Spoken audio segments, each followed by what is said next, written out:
I'm with Brendan O'Connell, CEO of Agritech, Agritech New Zealand. Brendan's here in the Bay of Plenty today talking to Agritech sector about some of the changes in the refreshed version of the Agritech's industry transformation plan, the plan which was the first of its type off the ranks only 3 years ago. Three years into the plan, Brendan, what do you see as a couple of the key achievements that the plan has done since it first came in 2020? Well, first of all, the Agritech ITP is one of the first sort of circumstances where Agritech has been acknowledged as a sector in and of itself. So there's a bit of sort of identity and connections that come with that. So in the last 3 years, we've seen the ecosystem come together and really realize that there are some shared aspirations and some shared challenges here. And so that's been probably the biggest sort of background mover. Some of what that's enabled, though, is to some companies to be behaving in different ways than they've done in the past. So we've seen companies like Gallagher start getting involved in investing in earlier stage businesses. That's a new behavior, and part of what, an example of which we think is going to be adding into some of the growth aspirations we have for the sector. It seems 3 years, it seems quite early into the plan to be refreshing it, Brendan. What do you see as some of the key points you want to give a bit of a polish up on?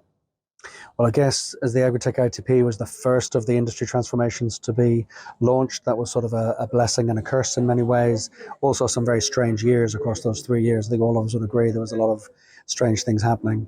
And so it's really appropriate to come back and look at the tools and the initiatives that we've been driving and going, how do we double down on some of those things to really drive further growth?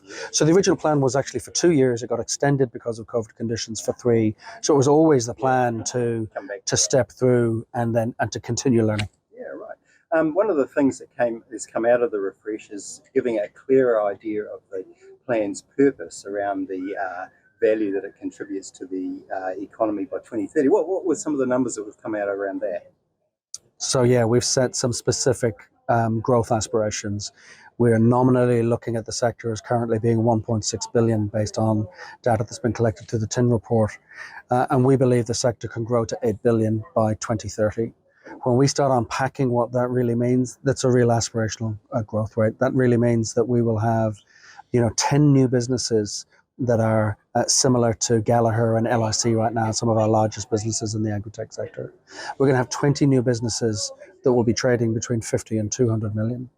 And we'll have 35 businesses, that some of which we probably haven't heard of yet, that will be stepping above that bar from zero revenue to 4 billion or 4 to 50 billion within 7 years.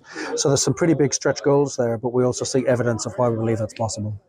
Sure. Where do you see some of the challenges still lying for Agritech firms, even in light of some of the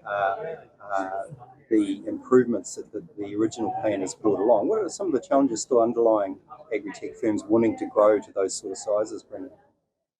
Some of the challenges remain that there is almost an abundance of opportunities out there, but connecting to those global opportunities for innovative solutions to food systems, connecting New Zealand innovators to those opportunities remains a big focus of the ITP. In addition to that, we have some other issues that we have some control over or some influence over. We have the investment landscape, which has improved significantly in the last period, including during the ITP period, where we see new funding being available. But we know that it's still pretty thin funding in some areas, particularly in areas where you might need capital investment, such as in the hardware space. And so we see some shared work needing to be done in availability of the investment. And then final, as with many sectors, access to skills. What are the immigration settings? What are the education setups? What is the cross-training setups? All of the different attributes that bring in skills into the sector. That still is a constraint, and we can see solutions for that coming through the Agritech ITP. Oh, look forward to it. Thanks, Brendan. Thanks for your time. Cool.